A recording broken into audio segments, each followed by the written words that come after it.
Salam, bugün sizinle belə deyək, Azərbaycanın hüquq sisteminin onurğa sütunlarından birini, normativ hüquqi aktlar haqqında Konstitusiya qanununu biraz daha yaxından tanıyaq deyirik.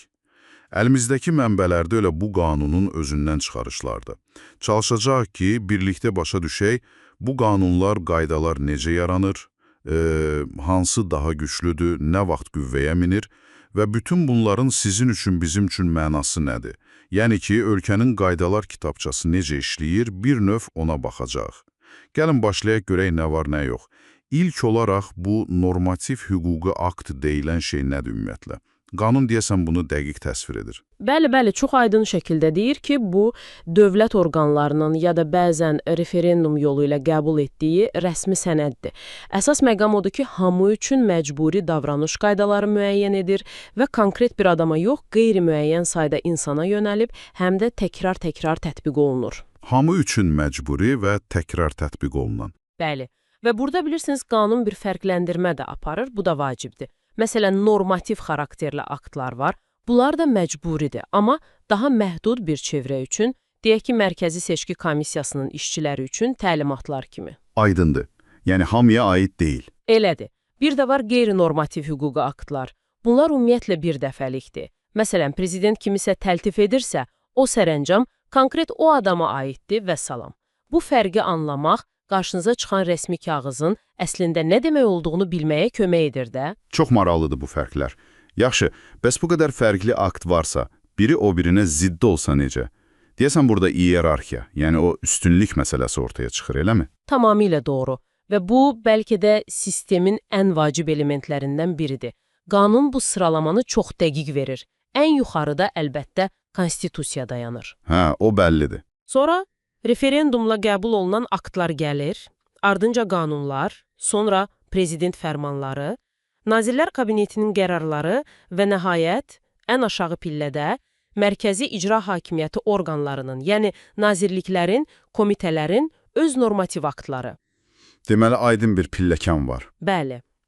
Və bu pilləkən sadəcə səliqə üçün deyil, əsas məqsəd sistemə proqnozlaşdırıla bilərlik və sabitlik gətirməkdir.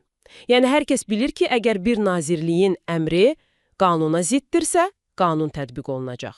Nazirlər Kabinetinin qərarı fərmana ziddirsə, fərman üstün gələcək, bu hüquqi müəyyənlik üçün həyati şərtdir. Hətta deyəsən, mülki məzəllə ilə bağlı da bir qeyd var idi. Düz vurğuladınız.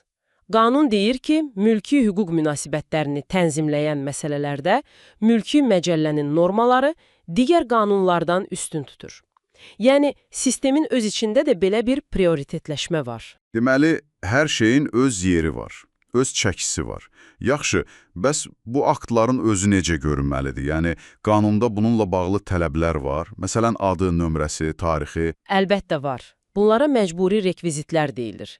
Yəni, hər normativ hüquqi akta mütləq olmalıdır. Onun növü, məsələn, qanun, fərman, qərar, adı, yəni sərlövhəsi, qəbul edildiyi tarix və yer, qeydiyyat nömrəsi və təbii ki, səlahiyyətli şəxsin imzası. Bunlar yəqin ki, sənədin rəsmiliyini təsdiqləyir. Təkcə o yox, həm də onun identifikasiyası üçündür. Və bu struktur, bu formallıq onun qüvvəyə minmə prosesi ilə də birbaşa bağlıdır əslində. Qüvvəyə minmə demişkən, biz hardan bilirik ki, bir qanun və ya fərman artıq qüvvədədir? Nə vaxtdan etibarən ona əməl etməliyik? Baxın, ən əsas şərt onun rəsmi dərc olunmasıdır. Qanunlar, fərmanlar, Nazirlər Kabinetinin qərarları kimi əsas aktlar imzalandıqdan və ya qəbul edildikdən sonra bir qayda olaraq 72 saat ərzində rəsmi nəşrlərdə, məsələn, Azərbaycan qəzetində və ya elektron qanunvericilik bazasında dərc olunmalıdır. 72 saat içində. Bəli. Və adətən əgər aktın özündə başqa, daha gec bir tarix göstərilməyibsə, elə dərc olunduğu gündən də qüvvəyə minmiş sayılır. Bu şəffaflıq, bilirsiniz, fundamental bir şeydir. İnsanlar onları idarə edən qaydaları bilməlidirlər ki, riayət edə bilsinlər. Məncə bu çox önəmlidir. Tamamilə razıyam. Bəs bu qüvvəyə minən qaydalar nə qədər müddət qüvvədə qalır və harada qüvvədə olur? Yəni, zaman və məkan baxımından necədir? Ümumi qayda odur ki, əgər aktın özündə xüsusi bir müddət göstərilməyibsə, o müddətsiz qüvvədədir. yəni ləğv olunana qədər. Əraziyə gəlincə isə Azərbaycan Respublikasının normativ hüquqi aktları təbii ki, bütün ölkə ərazisində qüvvədədir. Bəs kimlərə aiddir? Yalnız vətəndaşlara? Xeyr, ümumi qayda olaraq ölkə ərazisində olan hər kəsə, istər Azərbaycan vətəndaşı olsun, istər əcnəbi, istərsə də vətəndaşlığı olmayan şəxs, hamıya şamil edilir. Təbii ki, bəzi istisnalar ola bilər, amma ümumi prinsip budur. Anladım. İndi gələk bəlkə də ən maraqlı və həssas məqamlardan birinə, zaman məsələsinə. Daha doğrusu, qanunun geriyə qüvvəsinə. Yəni, bugün qəbul olunan qanun dünən etdiyim bir şeyə görə məni cəzalandıra bilərmi? Aha, bu çox fundamental bir hüquq prinsipidir və qanunumuzda da çox aydın təsbit olunub. Qanun açıq şəkildə deyir, heç kim törədilən zaman hüquq pozuntusu sayılmayan bir əmələ görə məsuliyyətə cəlb edilə bilməz. Yəni, əgər siz dünən nəsə etmisinizsə və o hərəkət dünən qanuni idisə, bugün qəbul edilən yeni bir qanunla sizi ona görə cəzalandırmaq olmaz. Həmçinin yeni qanun sizin əvvəlki əməliniz üçün məsuliyyətinizi ağırlaşdıra da bilməz. Yəni, qanun geriyə işləmir, əgər bizim əleyhimizdirsə. Düzdür. Amma burada çox vacib bir amma var, bir istisna. Əgər yeni qəbul edilən akt sizin əvvəlki hərəkətiniz üçün məsuliyyəti ümumiyyətlə aradan qaldırırsa və ya yüngülləşdirirsə, bax o zaman onun geriyə qüvvəsi olur. Yəni o sizə də şamil edilir. Hə, bu maraqlıdır. Deməli, xeyrimizədirsə geriyə işləyir. Bəli, bu ədalət prinsipinin bir təzahürüdür. Qanunvericilikdəki hər hansı bir humanistləşmə, yüngülləşmə əvvəlki hadisələrə də təsir etməlidir. Çox aydın oldu, təşəkkürlər. Deməli, belə ümumləşdirsək, əslində qarşımızda çox nizamlı, aydın və ədalətli olmağa çalışan bir sistem görürük.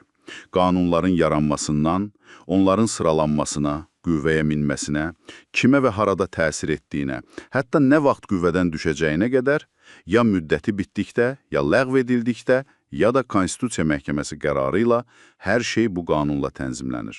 Elədir. Bu qanun demək olar ki, Azərbaycanın hüquqi mexanizminin əsas tənzimləyici sənədlərindən biridir. Yaxşı.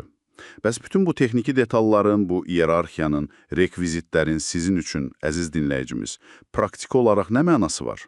Bizcə bu çərçivəni anlamaq sizə kömək edir ki, gündəlik həyatda, işdə, qarşılaşdığınız hüquqi vəziyyətlərdə qaydaların hardan qaynaqlandığını, hansının daha üstün olduğunu, nəyə əsasən tələblər irəli sürüldüyünü biləsiniz. Bu bir növ ölkənin hüquqi oyun qaydalarının təməlini anlamaq kimidir. Tamamilə razıyam. Və bu bizi son bir düşüncəyə də gətirir. Baxın, bu qanun mövcud qaydalar üçün çox aydın bir struktur təmin edir. Amma görəsən, sistem qanunvericilikdəki boşluqlarla, yəni elə vəziyyətlərlə ki, orada heç bir konkret qayda yoxdur, necə mübarizə aparır? Qanunda qanunun analogiyası, hüququn analogiyası kimi mexanizmlər nəzərdə tutulub, amma bu mexanizmlər praktikada nə qədər effektivdir, nə qədər tez-tez və hansı şəraitdə tətbiq olunur, bu həqiqətən də üzərində düşünməyə dəyər bir sualdır.